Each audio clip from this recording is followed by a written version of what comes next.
Right అండి, this is Guruvaiah. ఈరోజు topic వచ్చేసి టోర్నమెంట్స్ని ఎలా ఆర్గనైజ్ చేస్తారు, తర్వాత దానికి ఆర్గనైజ్ చేయాలంటే ముందు ఏం చేయాలి, తర్వాత మెయిన్ ఇంపార్టెంట్ ఏంటంటే టోర్నమెంట్లో పిక్చరింగ్ ఎలా ఇవ్వాలి, బైస్ ఎలా ఇవ్వాలి. పిక్చరింగ్ ఎలా ఇవ్వాలి అంటే ప్లేస్లు ఏ టీంను అంటే ఏ టీంను ఏ నెంబర్కి ఇవ్వాలి, బైస్ ఏ టీంకు బైస్ ఇవ్వాలి అనేది చాలా చాలా ఇంపార్టెంట్. చాలా ఇంపార్టెంట్ అండి. గుర్తుంచుకోండి, ఏ టోర్నమెంట్ ఆర్గనైజ్ చేసినా కానీ టోర్నమెంట్ ఆర్గనైజ్ చేస్తే పిక్చరింగ్ అనేది చాలా వెరీ వెరీ ఇంపార్టెంట్. ఓకే, అయితే టోర్నమెంట్ అంటే ఏంటి అంటే మీనింగ్ ఏంటి అంటే ఒక నిర్దిష్ట ప్రదేశంలో కొన్ని టీముల సమక్షంలో మోర్ దాన్ 2 టీమ్స్, రెండు కంటే ఎక్కువ టీములు పార్టిసిపేట్ చేసి అక్కడ నిర్ణీత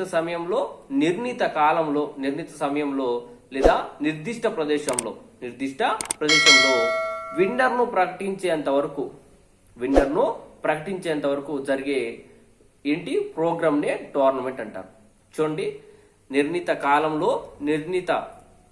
కాలంలో నెక్స్ట్ నిర్దిష్ట ప్రదేశంలో, ఒక ప్రదేశం అనుకుంటూ ఆ ప్రదేశంలో నిర్దిష్ట ప్రదేశంలో కొన్ని టీముల సమక్షంలో మోర్ దెన్ టూ కొన్ని టీముల సమక్షంలో విన్నర్ను ప్రకటించేంత వరకు నిర్వహించు ప్రోగ్రామ్ ఏమంటున్నారంటే టోర్నమెంట్ అంటున్నారు. అయితే ఈ టోర్నమెంట్ ఏ భాషా పదం అని చాలా డిఎస్సీలు అడిగాడు.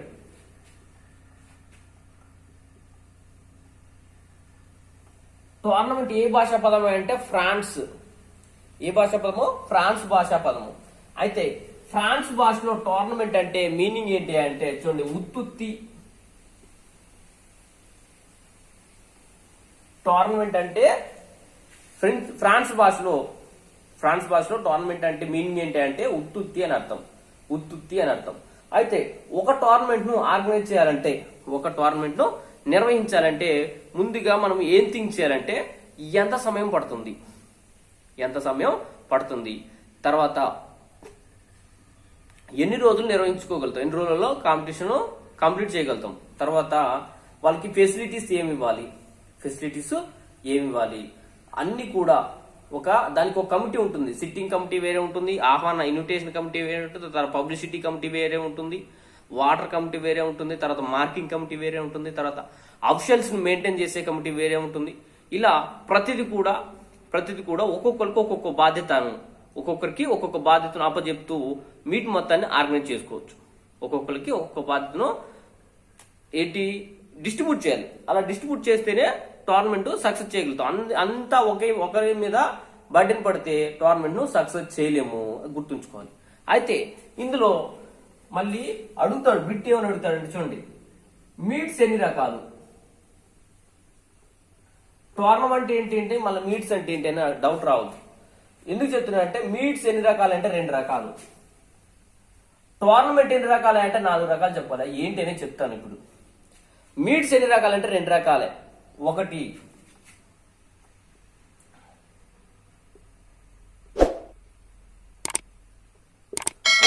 స్టాండర్డ్ మీట్, రెండోది నాన్ స్టాండర్డ్ మీట్.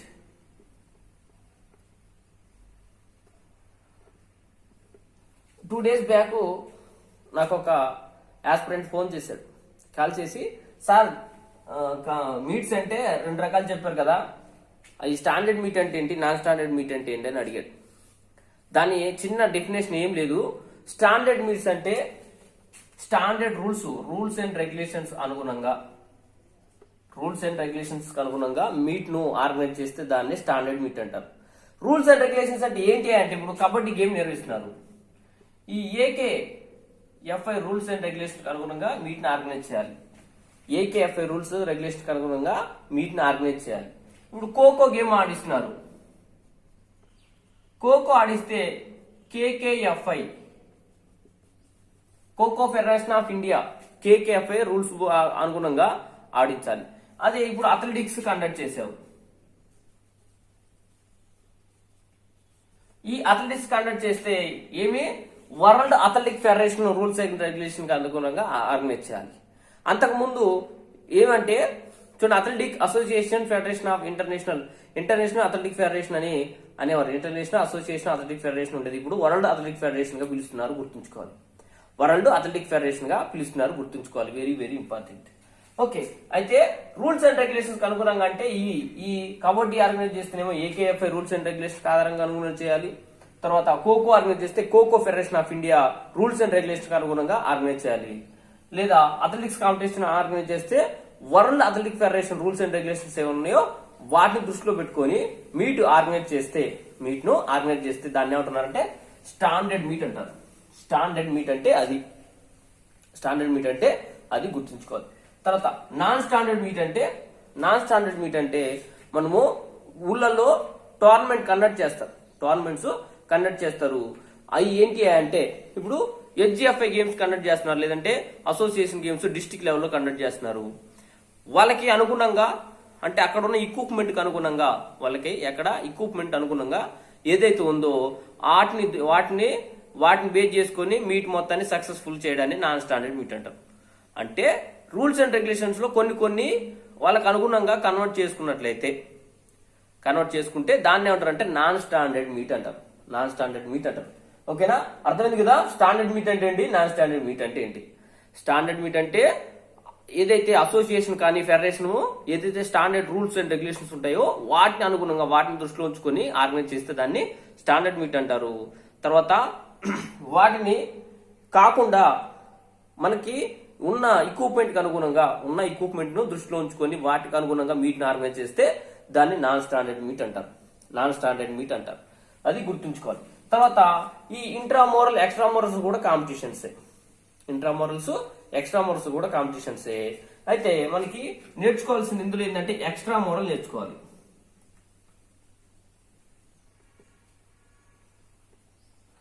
ఎక్స్ట్రామోరల్స్ అంటే మీనింగ్ ఏంటి అంటే more than 2 schools, 2 colleges, 2 institutions లేదా 2 universities. మోర్ దెన్ 2, 2 కన్నా ఎక్కువ యూనివర్సిటీలు కానీ, 2 కన్నా ఎక్కువ కాలేజీలు కానీ, 2 కన్నా ఎక్కువ స్కూళ్ళు కానీ, ఓకేనా, 2 కన్నా ఎక్కువ ఫెడరేషన్స్ కానీ ఇలా ఆర్గనైజ్ చేస్తే వాటిని ఏమంటారంటే ఎక్స్ట్రా మోరల్ అంటారు. ఎక్స్ట్రా మోరల్స్ ను గతంలో ఏమని పిలిచారు అంటే గ్రిక్స్ పోటీలు అని పిలిచారు. గ్రిక్స్ పోటీలు ఇది మన ఏపీలో 1906 లో మొట్టమొదటిసారిగా ప్రారంభించారు. 1906 సంవత్సరంలో మొట్టమొదటిసారిగా గ్రిక్స్ పోటీలు ప్రారంభమయ్యాయి, గుర్తుంచుకోవాలి. Very very important. అది గతంలో ఎక్స్ట్రా మోరల్ ఏమని పిలిచేవారంటే గ్రిక్స్ పోటీలు అనేవాళ్ళు, గుర్తుంచుకోవాలి. Very very important. ఓకే, ఇది ఎక్స్ట్రా మోరల్ లో మళ్ళీ ఎన్ని రకాల కాంపిటీషన్స్ అంటే 3 రకాలండి. మొదటి practice matches, 2 closed matches, 3 open matches. Practice matches అంటే మీనింగ్ ఏంటి అంటే మనకి పక్కన ఉన్న స్కూల్ కానీ, కాలేజీలు కానీ, యూనివర్సిటీలు కానీ ఏదన్నా మనం నేర్చుకున్న స్కిల్ ని ప్రజెంట్ చేయడానికి వెళ్ళినట్లయితే దాన్ని ఏమంటారు అంటే ప్రాక్టీస్ మ్యాచెస్ అంటారు. మనము నేర్చుకున్న స్కిల్స్ ను ప్రజెంటేషన్ చేయడానికి, మేము ఎలా ఆడుతున్నామో అని తెలుసుకోవడానికి వెళ్ళేది ఏమంటున్నారంటే practice matches. Okay, closed matches అంటే మీనింగ్ ఏంటి అంటే చూడండి, ఇప్పుడు హెచ్జిఎఫ్ఐ గేమ్స్ ఉన్నాయి. ఈ అండర్ 14 జరుగుతుంది, అండర్ 17 జరుగుతుంది, అండర్ 19 జరుగుతుంది. ఓకే, అంటే ఇప్పుడు అండర్ 14 లో అండర్ 17 ఆడడానికి ఉందా? లేదు. క్లోజ్డ్ అంటే ఫిక్స్ చేయాలన్నమాట. ఈ ఏజ్ వారి వరకే. ఇప్పుడు అసోసియేషన్ అనుకోండి, అండర్ 14 ఉంటుంది, అండర్ 16 ఉంటుంది, అండర్ 18 ఉంటుంది, అండర్ 20 ఉంటుంది. ఓకే, ఇలా ఆర్గనైజ్ చేస్తాం. అండర్ 8 కూడా ఉంటుంది. ఇలా అండర్ అంటే ఇంత లోపు, 14 లోపు, 16 లోపు, 20 లోపు అలా ఆ లోపు ఉన్న ఏజ్ వాళ్ళే అందులో కాంపిటీషన్ చేయాలి. అంటే క్లోజ్ చేశారు, ఆ ఇయర్ ని క్లోజ్ చేశారు, అంతవరకే కాంపిటీషన్ లో పాల్గొనాలి. మిగతా వాళ్ళు పాల్గొనడానికి లేదు. పాల్గొనొచ్చు అంటే పాల్గొనడానికి ఎట్టి పరిస్థితుల్లో లేదు. అది క్లోజ్డ్ మ్యాచెస్. ఇక్కడ ఓపెన్ మ్యాచెస్ అంటే ఎనీ ఏజ్ కానీ, ఓకేనా. వెయిట్ కానీ ఏవి ఉండవు. వెయిట్తో కానీ హైట్తో కానీ ఏమి సంబంధం లేదు. ఏ సంబంధం లేకుండా ఓపెన్ గా ఆల్ ఆర్ పార్టిసిపేట్ చేయొచ్చు. అందరూ ఎవరైనా పార్టిసిపేట్ చేయవచ్చు. ఓకే, చూడండి ఒకసారి. ఎక్స్ట్రా మోడల్స్ అంటే ఏం చెప్తున్నాం? ఎన్ని రకాలు? 3 రకాలు. 1 practice matches, 2 closed matches, 3 open matches. Very very important, గుర్తుంచుకోవాలి. ఓకే, ప్రాక్టీస్ మ్యాచెస్ అంటే మనం నేర్చుకున్న స్కిల్ ను పక్క స్కూల్ తో కానీ, లేదా పక్క కాలేజీతో కానీ, లేదా పక్క యూనివర్సిటీతో కానీ, లేదా పక్కన ఫెడరేషన్ తో కానీ అలా ప్రాక్టీస్ కొరకు ఆడేదాన్ని ప్రాక్టీస్ మ్యాచెస్ అంటారు. క్లోజ్డ్ మ్యాచ్ అంటే ఏదైనా ఒక ఏజ్ నిబంధన గుర్తుంచుకొని, ఏజ్ ను దృష్టిలో ఉంచుకొని, ఏజ్ ను క్రైటీరియాగా ప్రకటిస్తారు. ఆ ప్రకటించిన ఏజ్ లోపు మాత్రమే ఆడాలి. ఇప్పుడు అండర్ 14 అంటే 14 బిలో ఇయర్స్ వాళ్ళే ఆడాలి. అండర్ 17 అంటే 17 ఇయర్ బిలో వాళ్ళే ఆడాలి. అండర్ 19 అంటే అండర్ 19 బిలోనే ఆడాలి. అండర్ 20 అంటే అండర్ 20 బిలోనే ఆడాలి.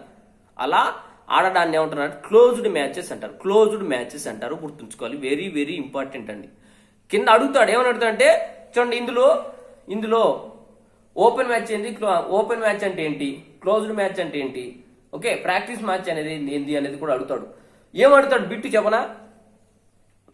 పక్క స్కూల్ తోటి స్నేహపూర్వక సంబంధాలు స్నేహపూర్వకంగా ఆడడాన్ని, పక్క స్కూల్ తోటి స్నేహపూర్వకంగా కాంపిటీషన్ ఆడడాన్ని కింది వాళ్ళు ఏ మ్యాచెస్ గా ప్రకటిస్తారు? Closed matches, open matches, practice matches, పైవన్నీ సరేని అంటే ప్రాక్టీస్ మ్యాచ్ ఆన్సర్ కరెక్ట్, అది పెట్టాలి. ప్రాక్టీస్ మ్యాచ్ ఆన్సర్ కరెక్ట్ కాబట్టి దాన్ని మనం చూజ్ చేసుకోవాలి. ఓకే, అలా మనకి ప్రతిదీ తెలిసినట్లయితే మనం ఏదైనా ఆన్సర్ పెట్టగలుగుతాం. ప్రతిదీ కూడా మనకి తెలిసింటే ఆన్సర్ పెట్టగలుగుతాం, తెలియకపోతే పెట్టడానికి సాధ్యం కాదు. ఏదో ఒకటి పెట్టొస్తాం, అది కరెక్ట్ అయితే కరెక్ట్ అవుతుంది, లేదంటే లేదు. అలా కాదు, ప్రతిదీ నేర్చుకుంటే మనము ఏ బిట్ అయినా ఆన్సర్ చేయగలుగుతాం, గుర్తుంచుకోవాలి. ఓకే, ఇప్పుడు కాంపిటీషన్స్ అంటే ఎన్ని రకాలని చెప్పుకున్నాము? 4 రకాలని చెప్పుకున్నాము. టోర్నమెంట్ అంటే ఏ భాషా పదము? ఫ్రాన్స్ భాషా పదము. ఫ్రాన్స్ భాషలో టోర్నమెంట్ అంటే మీనింగ్ ఏంటంటే ఉత్తుత్తి అని అర్థము, గుర్తుంచుకోవాలి. ఓకే, ఇప్పుడు టోర్నమెంట్స్ ఎన్ని రకాలని చెప్పుకున్నామంటే 4 రకాలని చెప్పుకున్నామండి. 1 knockout, 2 league, 3 combination, 4 challenge tournament. Knockout tournament, league tournament, knockout tournament, league tournament, combination tournament, next challenge tournament. ఇవి 4 కూడా వెరీ వెరీ ఇంపార్టెంట్, అడుగుతాడు బిట్టు. ఖచ్చితంగా ఈ టోర్నమెంట్ లో నుంచి మనకి ప్రతి ఎగ్జామ్ లో 1 నుంచి 3 మార్కులు, కనీసం 1, మాక్సిమం 3. ఈ చిన్న చాప్టరు ఇది అర్థం చేసుకుంటే సింపుల్ గా మనము బిట్టు గెయిన్ చేయగలుగుతాం, సింపుల్ గా బిట్టు ఆన్సర్ చేయగలుగుతాం, గుర్తుంచుకోవాలి. కష్టపడాల్సిన అవసరం లేదు, అది అర్థం చేసుకుంటే చాలు. Okay, right. అయితే చూడండి, ఇప్పుడు మనము 4 రకాల్లో మనము నాకౌట్, మామూలుగా మనము ఊళ్ళల్లో కబడ్డీ మ్యాచ్లు ఆడించినా కానీ, లేదంటే వాలీబాల్ మ్యాచ్లు ఆడించినా కానీ ఏ పద్ధతిలో ఆడిస్తారంటే నాకౌట్ పద్ధతిలో ఆడిస్తారు. మాక్సిమం మ్యాచ్లు నాకౌట్ లోనే ఆడిస్తారు. కబడ్డీ మ్యాచ్లు ఒకవేళ ఎక్కువ ప్రేక్షకులను బాగా అలరింప చేయాలంటే, ప్రేక్షకులకు బాగా కనువిందు కలిగించాలి అంటే ఏం చేస్తారంటే, ఏ టోర్నమెంట్ ఆర్గనైజ్ చేస్తారంటే నాకౌట్ కమ్ లీగ్. ఓకేనా, రైట్. చూడండి, ప్రజెంట్ అయితే నాకౌట్ మ్యాచ్ ఎలా పిక్చరింగ్ చేస్తారని మనం నేర్చుకోవాలి. ఇప్పుడు ముందుగా ఒక కబడ్డీ మ్యాచ్ ను ఆర్గనైజ్ చేస్తున్నారు. అయితే ఎన్ని టీములు వచ్చాయంటే, ఉదాహరణకు 13 టీములు వచ్చాయి. ఎగ్జాంపుల్ ఇది. 13 టీములు వచ్చాయి. ఈ 13 టీములకు మనము బైస్ ఇవ్వాలి. మామూలుగా ఏం చేస్తామంటే తెలుసా, టోర్నమెంట్ అంటే ఏం చేస్తారంటే ముందుగా పాంప్లెట్లు కొట్టించేసి ఏం చేస్తారు, ఇగో పలానా టీం ఇక్కడ టోర్నమెంట్ ఉందని చెప్తారు, అంతే. వీళ్ళు ఏం చేస్తారంటే ఫోన్ చేసి సార్ మా పేరు రాసుకోండి అని చెప్తారు. జస్ట్ అంతే, ఆ టీం వస్తే ఆడిస్తారు, అది లేదు. కానీ అలా కాదు, ముందుగానే ఒక డేట్ ఫిక్స్ చేయాలి. ఇప్పుడు టోర్నమెంట్ చూడండి 25th కండక్ట్ చేస్తున్నాం అంటే 24th ఈవినింగ్ 4 లేదా 5 మీరు పెట్టుకునే టైం బట్టి అలా ఫిక్స్ చేయాలి. 4 లేదా 5 వరకు మీరు టీము నేమ్ ఇవ్వాలి, ఎంట్రీ ఫీజు కూడా పే చేయాలని పెట్టుకోవాలి మీరు. లేదంటే నేమ్ ఇవ్వండి అని అలా పెట్టుకోవచ్చు. మీ కాన్ఫిడెంట్ కోసం అయితే ఎంట్రీ ఫీజు కూడా ముందే తీసుకోవాలి. ఎందుకు? కరెక్ట్గా టోర్నమెంట్ మీరు ఆర్గనైజ్ చేయాలి అనుకుంటే, కరెక్ట్గా మీరు టోర్నమెంట్ను ఆర్గనైజ్ చేయాలి, నిజాయితీగా విన్నర్ను ప్రకటించాలి అంటే ఈ పద్ధతే బెస్ట్. ఈ పద్ధతిలో నేను చెప్పే పద్ధతిలో 100% బెస్ట్ విన్నర్ను ప్రకటించవచ్చు. ఓకే చూడండి, 24th ఈవినింగ్ వరకు నేమ్స్ తీసుకోవాలి.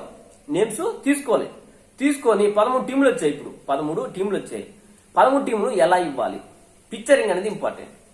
13 టీంలకు ఎలా ఇవ్వాలి, ఎవరిని ఎక్కడ ఇవ్వాలి అనేది కూడా ఇంపార్టెంట్. ఇప్పుడు మనం కాంటాక్ట్ నెంబర్లు ఇస్తాం.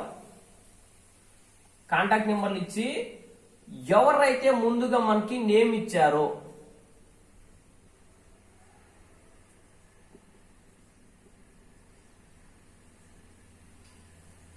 ఎవరైతే ముందుగా మనకి నేమ్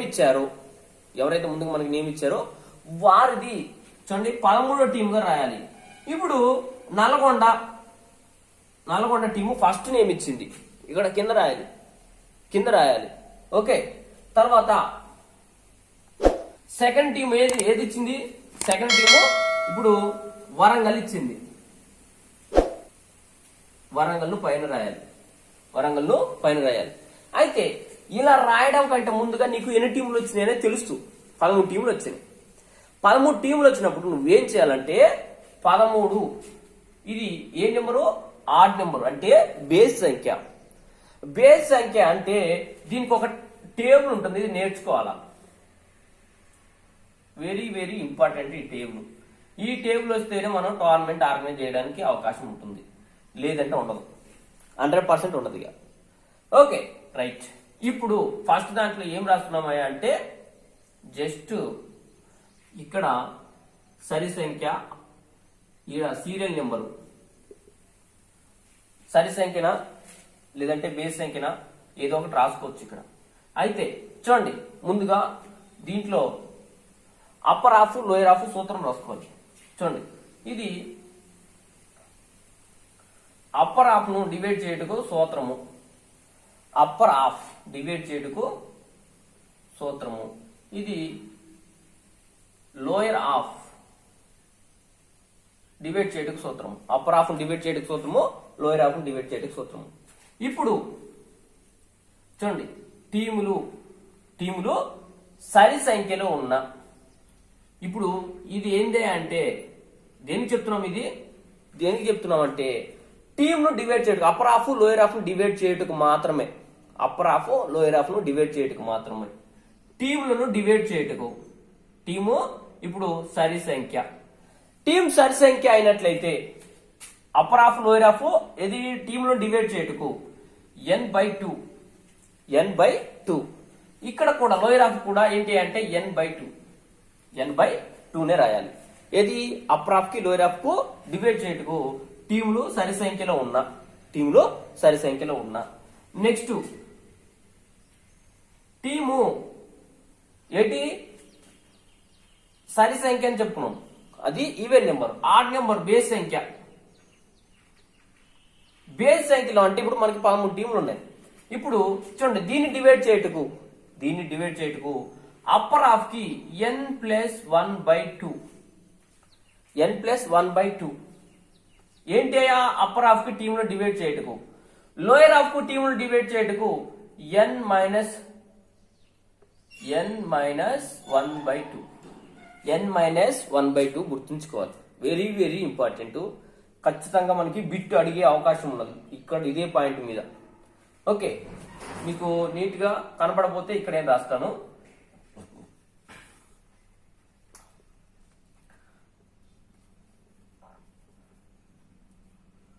ఓకే, టీములు ఈవెన్ నెంబర్ అంటే n/2 n/2. అదే టీము ఆడ్ నెంబర్ అంటే బేస్ సంఖ్య, అప్పర్ హాఫ్ డివైడ్ చేయటకు n+1/2, అదే లోయర్ హాఫ్ డివైడ్ చేయటకు n-1/2, n+1/2 n-1/2. తర్వాత ఇప్పుడు టీంలను డివైడ్ చేయటకు సూత్రం ఇది. నెక్స్ట్ బైస్ ను కూడా ఇక్కడే రాసుకుంటే మనకు క్లియర్ గా ఉంటుంది.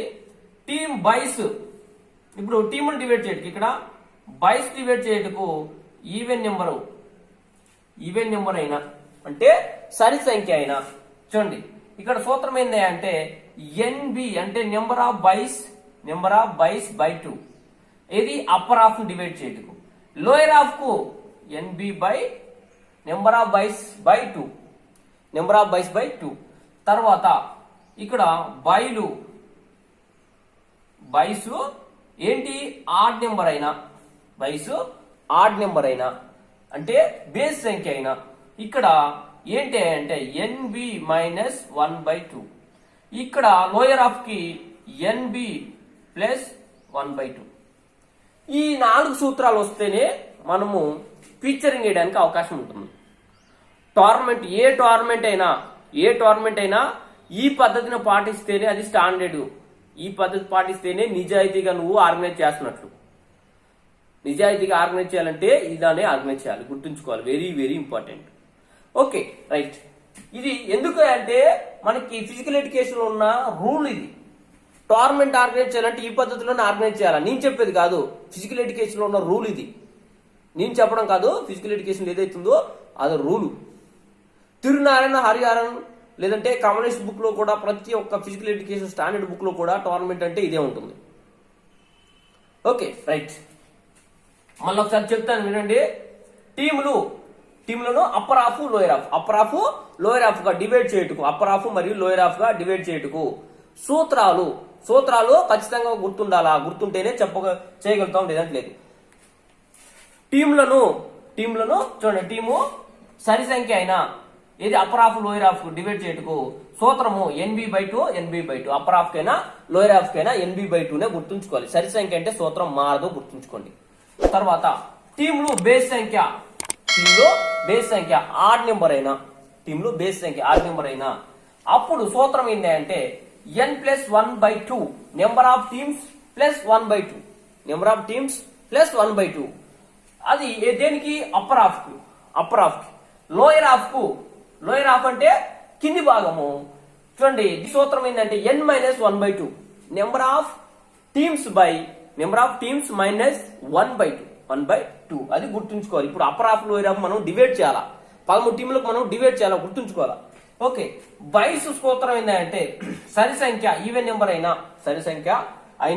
దాని సూత్రము NB/2 number of buys by 2 గుర్తుంచుకోవాలి. నెక్స్ట్ లోయర్ హాఫ్ కు బైస్ ను ఇవ్వాలి. అది సరి సంఖ్యలో ఉంటే దానికి కూడా సూత్రము NB number of buys by 2 గుర్తుంచుకోవాలి. లేదు సరి సంఖ్యలో ఉన్నాయి బైస్, అప్పుడు సూత్రం ఏంది అంటే అప్పర్ హాఫ్ కు ఇవ్వడం కోసము NB నెంబర్ ఆఫ్ బైస్ -1/2 నెంబర్ ఆఫ్ బైస్ -1/2 గుర్తుంచుకోవాలి. లేదు లోయర్ హాఫ్ కి ఇప్పుడు అప్పర్ హాఫ్ కి ఇచ్చేసాము, లోయర్ హాఫ్ కి ఇవ్వాలి. అప్పుడు సూత్రం ఏంటంటే NB+1/2 గుర్తుంచుకోవాలి. ప్రతిది కూడా ఇంపార్టెంట్. ఇందులో ప్రతి ఒక్క పాయింట్ చాలా మోర్ దెన్ డిఎస్సీలో అడిగిన బిట్లు ఇవన్నీ కూడా. ఏమన్నా అడుగుతాడు, 14 టీంలు ఉన్నప్పుడు నువ్వు టీంను డివైడ్ చేయటకు ఏ సూత్రాన్ని వాడతావు? n/2 లేదా NB/2, తర్వాత n+1/2 లేదా n-1/2 అడుగుతాడు. అప్పుడు మనం ఏం పెట్టాలి? n/2 పెట్టాలి. ఎందుకు? NB అని /2 ఉంది, నెంబర్ ఆఫ్ బైస్ కి దాని సూత్రము. కానీ n/2 అనేది ఏంటంటే టీంను డివైడ్ చేయటకు సూత్రము. 14 టీంలు కాబట్టి అది ఏంటి సరి సంఖ్య కాబట్టి మనం గుర్తుంచుకోవాలి. Okay right. ఈ పట్టిక ఇంపార్టెంట్, మీరు నోట్ చేసుకోవాలి. ప్రతిది కూడా ఇలా నోట్ చేసుకుంటేనే గుర్తుంటుంది, లేదంటే ఉండదు. ఓకే, ఈ పట్టికను 100% మీరు నోట్ చేసుకోవాలి. ఇప్పుడు 13 టీంలు అంటే ఏం సూత్రం ఏంది అంటే చూడండి 13 ఫస్ట్ అప్పర్ హాఫ్ డివైడ్ చేద్దాం. అప్పర్ హాఫ్ అంటే number of teams plus 1/2. 13 plus 1/2 అంటే 7. ఎక్కడైతే 7 ఉందో దాని దగ్గర ఇట్లా అడ్డంగా కొట్టేయాలి. ఇది అప్పర్ హాఫ్, ఇది లోయర్ హాఫ్. ఇది అప్పర్ హాఫ్, ఇది లోయర్ హాఫ్. ఇక్కడ ఎన్ని టీంలు 1 2 3 4 5 6 టీంలు వస్తాయి. ఎందుకు వస్తాయి? ఇప్పుడు 6 టీంలు ఉన్నాయి. ఈ సూత్రం ప్రకారం ఉన్నాయా లేవా అని చూడాలి. n-1/2 అప్పర్ హాఫ్ కి n+1/2, లోయర్ హాఫ్ కు ఇదేమో అప్పర్ హాఫ్, ఇదేమో లోయర్ హాఫ్. ఈ లోయర్ హాఫ్ సూత్రము n-1/2, దీనికి 13-1/2. 13 అంటే 12, 2 అంటే 6 వచ్చింది కదా. ఇది సూత్రం. ఇలా సూత్రం ప్రకారం మనం చేసుకోవాలి. చేసుకున్న తర్వాత మనకు వచ్చిన దాని ప్రకారం మనం upper half lower half divide చేయాలి. ఇప్పుడు upper half lower half divide అయిపోయింది. ఇప్పుడు ఫస్ట్ టీమ్ నల్గొండ వచ్చింది, సెకండ్ వరంగల్ వచ్చింది. నేమ్స్ ఇచ్చాయి కాబట్టి మనం ఎంటర్ చేసాము. అయితే చూడండి ఇక్కడ ఎంటర్ చేసాం కాబట్టి నెక్స్ట్ టీము సూర్యాపేట వచ్చింది. ఇక్కడ రాయాలి థర్డ్ ప్లేస్ లో ఇక్కడ ఏంటి సూత్రము? లోయర్ హాఫ్ లో అప్పర్ కి ఇవ్వాలి. ఫోర్త్ ప్లేస్ ఇక్కడ ఆదిలాబాద్ వచ్చింది. ఆదిలాబాద్ ఎక్కడ? అప్పర్ హాఫ్ లో లోయర్ లో రాయి. అలా ప్రతిది కూడా ఇప్పుడు మళ్ళీ లోయర్ హాఫ్ లో రాసుకోవాలి. ఇప్పుడు నిజామాబాద్ రాస్తున్నాం. నెక్స్ట్ అప్పర్ హాఫ్ లో అప్పర్ కి ఇక్కడ హైదరాబాద్ రాసినాం. నెక్స్ట్ ఈ లోయర్ హాఫ్ లో అప్పర్ కి ఆర్ఆర్ రంగారెడ్డి. నెక్స్ట్ ఇక్కడ ఎస్ఆర్ సంగారెడ్డి. ఇప్పుడు అన్ని అయిపోయినాయి. మళ్ళీ కిందికి రావాలి. లోయర్ హాఫ్ లో ఎక్కడికి ఇవ్వాలి? లోయర్లు ఇవ్వాలి అంటే ఇక్కడ ఇవ్వాలి. ఇప్పుడు ఇంకేమున్నాయి? మహబూబ్ నగర్. ఓకే ఇచ్చాం. తర్వాత కరీంనగర్. నెక్స్ట్ ఇంకేమున్నాయి? కోదాడ రాద్దాం. నెక్స్ట్ ఇంకా హైదరాబాద్ రాసాము, ఆదిలాబాద్ రాసాము, తర్వాత వరంగల్ రాసాము. నెక్స్ట్ ఇంకేదైనా రాసుకోండి. నిజామాబాద్ రాయండి. నిజామాబాద్ రాసామా? నిజామాబాద్ కూడా రాసాము. ఓకే నెక్స్ట్ ఇంకేదైనా రాసుకోండి, మీ ఇష్టం. కొత్త జిల్లాలు ఉన్నాయి కదా రాజస్థాన్గా. రైట్. నెక్స్ట్ సూర్యాపేట రాసాము, ఇంకా వనపర్తి,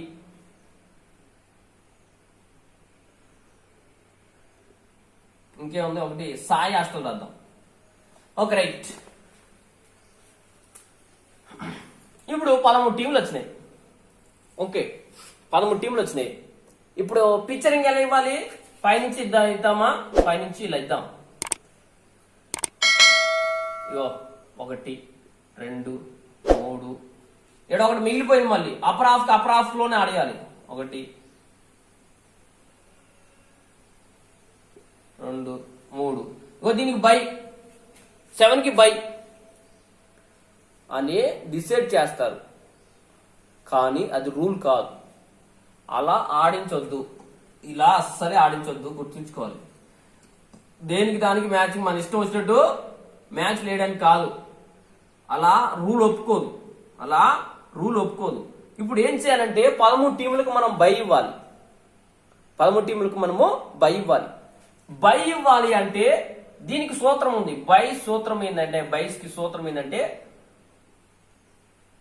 పవర్ ఆఫ్ 2, 2 యొక్క పవర్ ఆఫ్ 2 అంటే 2 యొక్క పవరు. ఏంటి 2 యొక్క పవరు? చూడండి 2 4 8 16 తర్వాత ఇంకా 32 64 128. ఈ టీంలు కనుక టోర్నమెంట్ ఈ సంఖ్యలో కనుక టోర్నమెంట్ లో పార్టిసిపేట్ చేస్తే బైస్ వస్తాయంటే రావు. దీన్ని ఎలా రాస్తారంటే 2 పవర్ తర్వాత 3 పవర్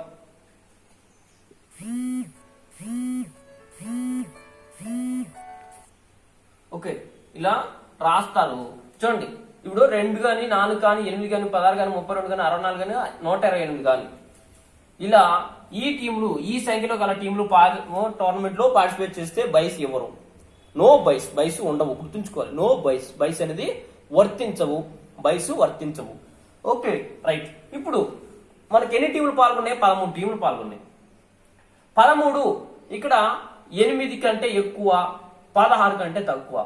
మనము వచ్చిన టీంలు ఎన్నైతే నెంబర్ ఆఫ్ టీమ్స్ మన దగ్గర ఎన్నైతే number of teams name note చేసుకున్నాయో అన్ని టీంలు నెక్స్ట్ పవర్ ఆఫ్ తోటి ఏం చేయాలంటే దాన్ని తీసేయాలా, డివైడ్ చేయాలి. ఇప్పుడు చూడండి, 16 మైనస్ 13 అంటే ఎన్ని బైస్ అంటే 3 బైస్ వచ్చినాయి.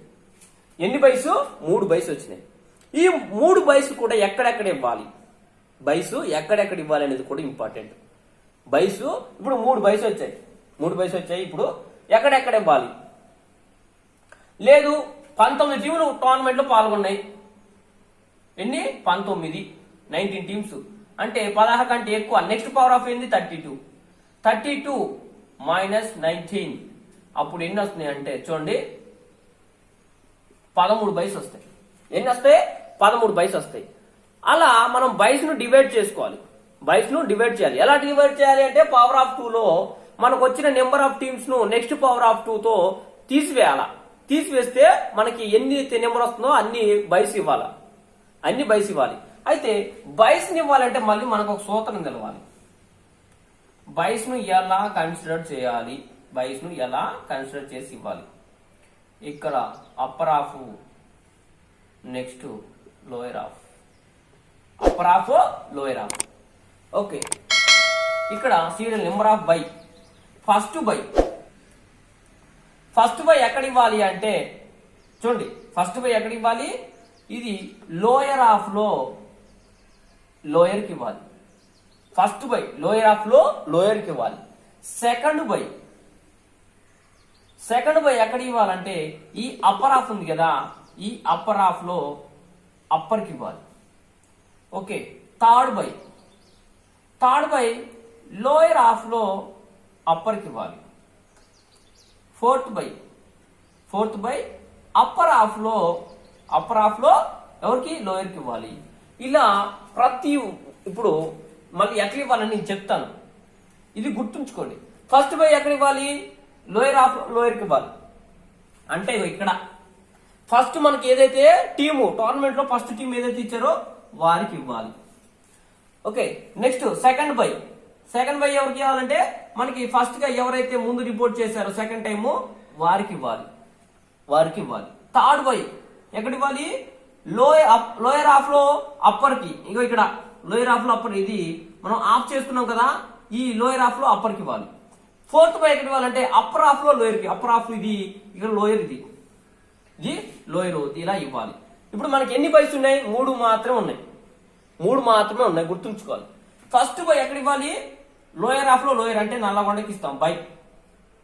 నెక్స్ట్ బై ఇక్కడ ఇవ్వాలి అప్పర్ హాఫ్ లో అప్పర్ కి అంటే వరంగల్ కి ఇచ్చాం. థర్డ్ బై 3 మాత్రమే ఉన్నాయి, 3 బైస్ మాత్రమే ఉన్నాయి. ఇప్పుడు ఎక్కడ ఇవ్వాలి అంటే మూడో బై ఎక్కడ ఇవ్వాలి? చూడండి, మూడో బై ఎక్కడ చెప్పాము? లోయర్ హాఫ్ లో అప్పర్ కి అంటే ఇక్కడ సూర్యాపేటకి ఇచ్చాం. ఇప్పుడు పిక్చర్ చేయాలి. చూడండి, ఆదిలాబాద్ కు కరీంనగర్ ఫస్ట్ మ్యాచ్. ఓకే, వనపర్తికి సాయి హాస్టల్ కి సెకండ్ మ్యాచ్, రంగారెడ్డికి ఆదిలాబాద్ కి థర్డ్ మ్యాచ్. ఓకే, ఇక్కడ బై ఉంది కాబట్టి ఇక్కడ ఆడదు, సూర్యాపేట బై ఆడరు. తర్వాత రంగారెడ్డికి కోదాడికి ఒక మ్యాచ్, తర్వాత మహబూబ్ నగర్ కు నిజామాబాద్ కు ఒక మ్యాచ్. ఇప్పుడు టీంలు ఖాళీ ఉన్నాయా? టీంలు ఖాళీ ఉన్నాయంటే ఉండవు. ఎందుకు? బైస్ ఇచ్చాం కాబట్టి, మన రూల్స్ ప్రకారం బైస్ ఇచ్చాం కాబట్టి ఖాళీలు ఉండవు, ఖాళీ అనేది ఉండదు. గుర్తుంచుకోవాలి, వెరీ వెరీ ఇంపార్టెంట్. ఓకే, ఒకసారి చూడండి, మళ్ళీ ఒకసారి చెప్తున్నాను ఏంటంటే బైస్ అనేది చాలా చాలా ఇంపార్టెంట్. బైస్ ఇవ్వడం ఇంపార్టెంట్, ప్రతి దగ్గర బైస్ ఇవ్వడం మనకి చాలా ఇంపార్టెంట్, గుర్తుంచుకోండి. ఓకే, ఫస్ట్ బై ఎక్కడ ఇవ్వాలి? లోయర్ హాఫ్ లో లోయర్ కి ఇవ్వాలి. సెకండ్ బై ఎక్కడ ఇవ్వాలి? అప్పర్ హాఫ్ లో అప్పర్ కి ఇవ్వాలి. థర్డ్ బై ఎక్కడ ఇవ్వాలంటే లోయర్ హాఫ్ లో అప్పర్కి ఇవ్వాలి థర్డ్ బై. ఫోర్త్ బై ఎక్కడ ఇవ్వాలంటే అప్పర్ హాఫ్ లో లోయర్కి ఇవ్వాలి. మనం ఈ రూల్స్ అండ్ రెగ్యులేషన్ ప్రకారం ఇక్కడ ఇచ్చాము చూడండి. ఫస్ట్ బై నల్లగొండకి ఇచ్చాము, ఎక్కడ లోయర్ హాఫ్ లో లోయర్ కింద. నెక్స్ట్ బై అప్పర్ హాఫ్ లో అప్పర్కి పైన ఇచ్చాము, ఇగో ఇక్కడ ఏడొకటి రెండు అయిపోయినాయి. థర్డ్ బై ఎక్కడ ఇవ్వాలన్నాడు, లోయర్ హాఫ్ లో అప్పర్కి ఇవ్వాలి. ఇగో లోయర్ హాఫ్ లో అప్పర్ సూర్యాపేట ఇచ్చేసినాం. నెక్స్ట్ ఒకవేళ బై ఉందనుకోండి, నెక్స్ట్ బై ఎక్కడ ఇవ్వాలి, అప్పర్ హాఫ్ లో లోయర్కి ఇవ్వాలి. అప్పర్ హాఫ్ లో లోయర్కి ఇవ్వాలి. నీకు 15 బైస్ ఉన్నా, 18 బైస్ ఉన్నా, 20 బైస్ ఉన్నా, ఏ బైస్ ఉన్నా కానీ ఇదే సీక్వెన్స్, ఈ 4 సీక్వెన్స్ గుర్తుంటే ఎన్ని బైస్ అయినా ఇవ్వచ్చు, ఎన్ని బైస్ అయినా ఇవ్వచ్చు, గుర్తుంచుకోవాలి. Okay right. ఇది బైస్ ని డివైడ్ చేయటకు. ఓకేనా. పవర్ ఆఫ్ 2 అంటే చూడండి, పవర్ ఆఫ్ 2 అంటే ఏంటి అంటే 2 కానీ 4 కానీ 8 కానీ 16 కానీ 32 కానీ 64 కానీ 128. కానీ ఈ టీములు, ఈ సంఖ్యలో కనుక టీములు టోర్నమెంట్ లో పార్టిసిపేట్ చేస్తే, టోర్నమెంట్ లో కనుక ఆడినట్లయితే, ఉన్నట్లయితే, నేమ్స్ నోట్ చేసుకున్నట్లయితే అప్పుడు బైస్ కన్సిడర్ చేయరు. బైస్ అనేది రావు, గుర్తుంచుకోవాలి. బైస్ రావు. బైస్ వస్తాయా అంటే రావు, కాబట్టి గుర్తుంచుకోవాలి. బైస్ ను మనము ఉన్న నెంబర్ కి నెక్స్ట్ పవర్ ఆఫ్ 2 ను కన్సిడర్ చేసుకుని మనము నోట్ చేసుకుని, నెక్స్ట్ పవర్ ఆఫ్ 2 ను మనము నోట్ చేసుకుని దాన్ని మనం యాడ్ చేసుకోవాలి, గుర్తుంచుకోవాలి. Very very important. Okay right. ఇప్పుడు బైస్ ఇచ్చాము, upper of lower of divide చేసుకున్నాము, బైస్ ఇచ్చాము. ఇప్పుడు టోర్నమెంట్ ఫీచరింగ్ ఇంపార్టెంట్ రాసుకోవాలి. ఇక చూడుగా, ఫస్ట్ మ్యాచ్ హైదరాబాద్ కు కరీంనగర్ జరిగింది. ఇక్కడ హైదరాబాద్ గెలిచింది అనుకోండి, హెచ్వైడి గెలిచింది. నెక్స్ట్ వనపర్తికి సాయికి జరిగింది. సెకండ్ మ్యాచ్ లో ఎవరు గెలిచారంటే సాయి గెలిచింది, సాయి ఆస్తి గెలిచింది. నెక్స్ట్ సంగారెడ్డికి ఆదిలాబాద్ జరిగింది, ఎస్ఆర్ సంగారెడ్డి గెలిచింది. నెక్స్ట్ ఇక్కడ రంగారెడ్డికి కోదాడ జరిగింది, కేడిడి గెలిచింది, కోదాడ గెలిచింది. ఓకే. నెక్స్ట్ మహబూబ్ నగర్ కు నిజామాబాద్ జరిగింది, ఇక్కడ మహబూబ్ నగర్ గెలిచింది. ఓకే. ఇప్పుడు ఎన్ని మ్యాచ్లు జరిగినాయి, 6 మ్యాచ్లు జరిగినాయి. ఫస్ట్ హాఫ్ లో 3, అప్పర్ హాఫ్ లో 3, లోయర్ హాఫ్ లో 3. ఇప్పుడు చూడండి, ఫస్ట్ బైకి ఇక్కడ హైదరాబాద్ కి మ్యాచ్, ఫస్ట్ బైకి హైదరాబాద్ కు మ్యాచ్. తర్వాత సాయి హాస్టల్ గెలిచింది కదా, ఇక్కడ సంగారెడ్డికి ఒక మ్యాచ్. సూర్యాపేటకు బై ఇచ్చాము ఇందాకలా, సూర్యాపేటకు కోదాడకు మ్యాచ్. మహబూబ్ నగర్ కు నల్లగొండకు బై ఇచ్చాము ఇందాక, నల్లగొండకు ఇప్పుడు మ్యాచ్. చూడండి, ఇప్పుడు ఇందులో మళ్ళీ హైదరాబాద్ గెలిచింది. ఎవరికి, వరంగల్ కు హైదరాబాద్ కు మ్యాచ్ ఉంది, మ్యాచ్ లో హైదరాబాద్ గెలిచింది. ఇక్కడ సాయి హాస్టల్ కు సంగారెడ్డి జరిగింది, సాయి గెలిచింది. తర్వాత ఇక్కడ సూర్యాపేటకు కోదాడ జరిగింది, సూర్యాపేట గెలిచింది. నెక్స్ట్ మహబూబ్ నగర్ కు నల్గొండకు జరిగింది, నల్గొండ గెలిచింది. ఇప్పుడు అప్పర్ హాఫ్ లో ఇక్కడ క్వార్టర్స్ ఫైనల్ జరుగుతాయి, ఈ లోయర్ హాఫ్ లో క్వార్టర్ ఫైనల్ జరుగుతుంది. ఎవరెవరికి, సూర్యాపేటకు నల్గొండకి లోయర్ హాఫ్ లో క్వార్టర్ ఫైనల్, అప్పర్ హాఫ్ లో హైదరాబాద్ కు సాయికి క్వార్టర్ ఫైనల్స్. ఇప్పుడు చూడండి, ఇందులో ఎవరు గెలిచారు, సాయి గెలిచింది, సాయి హాస్టల్ గెలిచింది. ఇక్కడ సూర్యాపేట గెలిచింది, ఎస్ఆర్పిటి. వీరిద్దరికి ఫైనల్ మ్యాచ్ ఆర్గనైజ్ చేయాలి. ఇందులో విన్నరు ఒకరు, ఇంకా ఎవరంటే వారే విన్నరు. సూర్యాపేట గెలిస్తే సూర్యాపేట, సాయి హాస్టల్ గెలిస్తే సాయి హాస్టల్. ఇది పిక్చరింగ్. ఇలా పిక్చర్ చేయాలి. ఇలా పిక్చర్ చేస్తేనే మనము మంచి విన్నర్ను, ఒక న్యాయమైన విన్నర్ను, ఒక నిజాయితీ గల టీంను మనం విన్నర్ గా ప్రకటించవచ్చు. నిజాయితీ గల టీంను విన్నర్ను ప్రకటించవచ్చు. అయితే ఈ టోర్నమెంట్ ను ఏమంటున్నారా అంటే నాకౌట్ టోర్నమెంట్. ఒకటి ఇప్పుడు మనం చెప్పుకుంది నాకౌట్ టోర్నమెంట్, మరియు దీన్నే ఇంకా మరొక పేరు ఎలిమినేషన్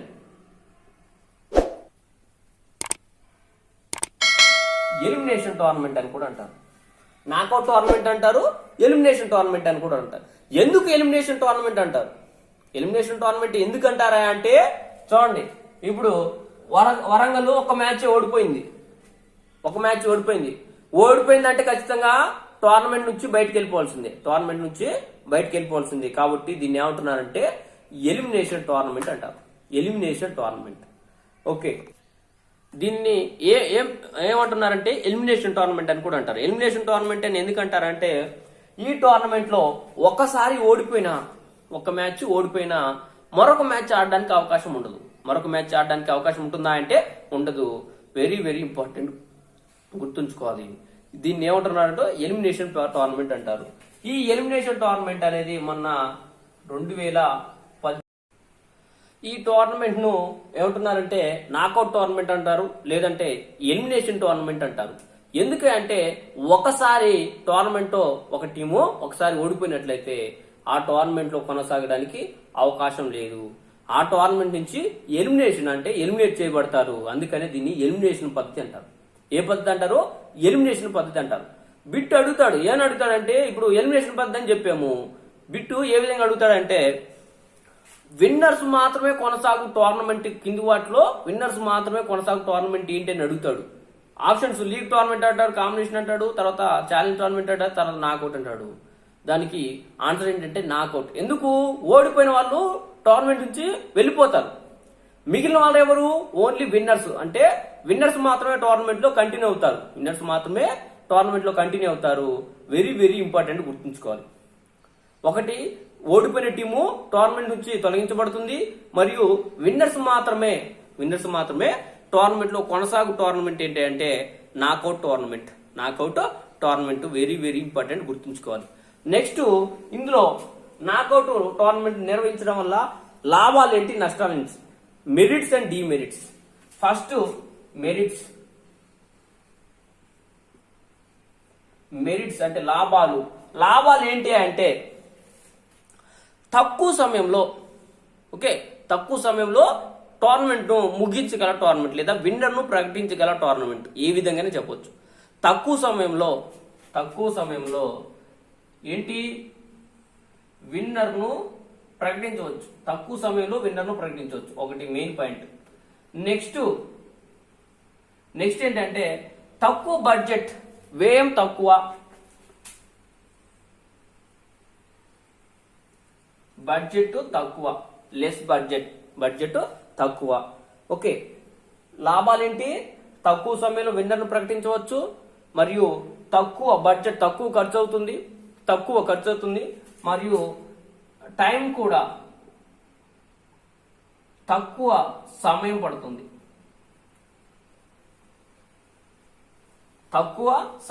చూడండి ఏంటి, విన్నర్ ను త్వరగా ప్రకటించవచ్చు. మొదటి పాయింట్ ఏంటంటే విన్నర్ ను త్వరగా ప్రకటించవచ్చు. తర్వాత వ్యయం తక్కువ అంటే బడ్జెట్ తక్కువ. నెక్స్ట్ తక్కువ సమయం పడుతుంది, గుర్తుంచుకోవాలి. ఇవి మెరిట్స్. నెక్స్ట్ డిమెరిట్స్ అంటే ఏంటి అంటే దీనిలోని నష్టాలు. ఫస్ట్ పాయింట్ ఏంటి అంటే ఇప్పుడు ప్రేక్షకులను కనువిందు చేయలేని టోర్నమెంట్. ఎందుకు కనువిందు చేయలేదంటే చూడండి, నెక్స్ట్ పాయింట్లు చెప్తాను. ప్రేక్షకులను కనువిందు చేయలేదు ఈ టోర్నమెంట్. ఎందుకు అంటే చెప్తాను. ఇప్పుడు ఇందాక చెప్పుకున్నట్టు Wanaparthy Sai hostel kabaddi team Wanaparthy tournament ఇక్కడ ఫస్ట్ మ్యాచ్ ఆడారు. ఫస్ట్ మ్యాచ్ జరిగింది. దురదృష్టం కొద్దీ ఇక్కడ సాయి టీం గనక వనపర్తి మీద ఓడిపోయినట్లయితే అప్పుడు టోర్నమెంట్ నుంచి సాయి టీం ఎలిమినేట్ అవుతుంది. సాయి టీం ఏమవుతుంది? టోర్నమెంట్ నుంచి ఎలిమినేషన్ జరుగుతుంది. అంటే ఇక్కడ ఒక మంచి టీము ఫైనల్కి వచ్చే అవకాశం ఉంటుందా అంటే ఉండదు. ఫైనల్ టీంకి వచ్చే అవకాశం ఉండదు. ప్రతిది కూడా పాయింట్. నేను చెప్పేది ప్రతి ఒక్కటి కూడా పాయింటే. చూడండి, ప్రేక్షకులను కన్విన్స్ చేయలేని టోర్నమెంటు. తర్వాత పెద్ద టీంలు కూడా దురదృష్టం కొద్దీ అంటే కొన్ని సమయంలో మ్యాచ్ ను ఎప్పుడు ఒకే విధంగా ఆడాలని చెప్పలేము, ఒక్కోసారి ఆడలేము. అలా ఆడని పక్షంలో ఓడిపోయే అవకాశం ఉంటుంది. అలా ఏంటి, ఫైనల్ కు ఎలా ఉండాలంటే ఉత్కంఠ అనేది ఉండాలా. ఎందుకు? రెండు మంచి టీములు ఫైనల్ కు వస్తే ప్రేక్షకులు బాగా చూడడానికి ఆసక్తిగా ఉంటుంది. లేదు ఏదో చిన్న టీం, డమ్మీ టీంలు పైకి వచ్చాయనుకోండి, ఫైనల్కి వచ్చాయనుకోండి, చూడడానికి ఆసక్తికరంగా ఉంటుందా అంటే ఉండదు. చూడండి, ఇప్పుడు ఎన్ని పాయింట్లు చెప్పాను? ప్రేక్షకులు కనువిందు చేయలేని టోర్నమెంట్, తర్వాత పెద్ద టీంలు ఫస్ట్ రౌండ్ లోనే ఓడిపోయే అవకాశం ఉండే టోర్నమెంట్. పెద్ద టీంలు ఫస్ట్ రౌండ్ లోనే ఓడిపోయే అవకాశం ఉన్న టోర్నమెంట్. ఇంకో పాయింట్ ఏంటంటే చిన్న టీంలు కూడా ఫైనల్కి వచ్చే అవకాశం ఉంటుంది. చిన్న టీంలు కూడా ఫైనల్కి వచ్చే అవకాశం ఉంటుంది, గుర్తుంచుకోవాలి. చిన్న టీంలు కూడా ఫైనల్కి వచ్చే అవకాశం ఉంటుంది. ఎందుకు ఉంటుంది? చూడండి, మొన్న ఫుట్బాల్ కప్ లో లాస్ట్ టైం 18 ఫుట్బాల్ కప్ లో ఏమైందంటే వరల్డ్ ర్యాంకు 16 ర్యాంకు గల టీమును 61వ ర్యాంకు గల టీము ఓడించింది. 16 ర్యాంకు గల టీమును 61వ ర్యాంకు గల టీము ఓడించింది. అంటే ఒక్కోసారి మామూలుగా ఆటలో గెలిపోవడం సహజం. ఎప్పుడు ఎవరు గెలుస్తారో ఎవరు ఓడిపోతారో తెలియదు. కాబట్టి ఈ టోర్నమెంట్ ఏంటి, చిన్న టీంలు కూడా ఫైనల్కి వచ్చే అవకాశం ఉంది. చిన్న టీంలు కూడా ఫైనల్కి వచ్చే అవకాశం ఉంటుంది, గుర్తుంచుకోవాలి. అయితే ఇప్పుడు ఇందులో ఎన్ని పాయింట్లు చెప్పాము? తక్కువ వ్యయము అంటే తక్కువ ఖర్చుతో కూడింది, తక్కువ సమయంతో కూడింది. విన్నర్ను త్వరగా ప్రకటించవచ్చు. ఇందులో డిమెరిట్స్ ఏం చెప్పుకున్నామంటే ప్రేక్షకులు కనువిందు చేయలేని టోర్నమెంట్, పెద్ద టీములు కూడా మొదటి రౌండ్ లోనే ఓడిపోయే అవకాశం ఉన్న టోర్నమెంట్. ఒకవేళ ఓడిపోయినట్లయితే టోర్నమెంట్ నుంచి ఎలిమినేషన్ చేస్తారు. నెక్స్ట్ చిన్న టీములు ఫైనల్కి వచ్చే అవకాశం ఉంటుంది. చిన్న టీంలు ఫైనల్ కి వచ్చే అవకాశం ఉంటుంది, గుర్తుంచుకోవాలి. మెరిట్ లో ఇంకో పాయింట్ ఏం చెప్పుకోవచ్చు అంటే ఇప్పుడు చిన్న టీంలు ఫైనల్ కి వచ్చే అవకాశం ఉంటుంది. మెరిట్ లో ఇంకో పాయింట్ ఏంటంటే తమ టీము ఓడిపోతుందనే భయంతో, ఒకవేళ నాకౌట్ అంటే ఒకసారి ఓడిపోతే బయటికి వెళ్ళిపోవాలి టోర్నమెంట్ నుంచి. తమ టీము ఓడిపోతుందనే భయం, ఒకవేళ ఓడిపోతుందేమో అనే భయంతో 100% స్కిల్ఫుల్ పెట్టి ఆడగల 100% స్కిల్స్ ను ప్రజెంట్ చేయడానికి అవకాశం ఉన్న టోర్నమెంట్ అని కూడా చెప్తారు. 100% స్కిల్ ను ప్రజెంట్ చేయడానికి అవకాశం ఉన్న టోర్నమెంట్ అని కూడా చెప్తారు. మనలాగా ఏంటి రీఎంట్రీలు కట్టుకోవడానికి అవకాశం ఉండదు. ఒకసారి మ్యాచ్ షెడ్యూల్ ఇచ్చిన తర్వాత మధ్యలో టీం ని యాడ్ చేసుకోవడానికి ఉండదు. ఒకవేళ ఈ షెడ్యూల్ ప్రకారం 13 టీంలు ఏదైతే నేమ్స్ ఇచ్చారో అందులో ఎవరైనా రాలేదంటే అప్పుడు వారికి అవకాశం ఇస్తారు తప్ప కింద 14-15 టీంలు యాడ్ చేయడానికి అవకాశం లేదు. ఇది నాకౌట్ టోర్నమెంట్ గురించి ఓకేనా, నీట్ గా ఎక్స్ప్లెనేషన్. ఇది నాకౌట్ కి సంబంధించి కంప్లీట్. ఇది ఓన్లీ ఒక్క నాకౌట్ కి సంబంధించే. మళ్ళీ ఇందులో లీగ్ నాకౌట్ ఉంటుంది, ఇందులో నాకౌట్ చెప్పాను, డబుల్ నాకౌట్ ఉంటుంది, ఇందులో తర్వాత లీగ్ ఉంటుంది, డబుల్ లీగ్ ఉంటుంది, తర్వాత కాంబినేషన్ ఉంటుంది. కాంబినేషన్ అంటే league come league, knockout come knockout, తర్వాత నాకౌట్ కమ్ లీగ్ మరియు లీగ్ కమ్ నాకౌట్. ఇప్పుడు మనకి వరల్డ్ కప్ జరుగుతుంది, క్రికెట్ వరల్డ్ కప్ కానీ ఫుట్బాల్ వరల్డ్ కప్ కానీ ఎలా జరుగుతుందంటే లీగ్ కమ్ నాకౌట్ జరుగుతుంది. అందులో పూల్స్ ఇస్తారు.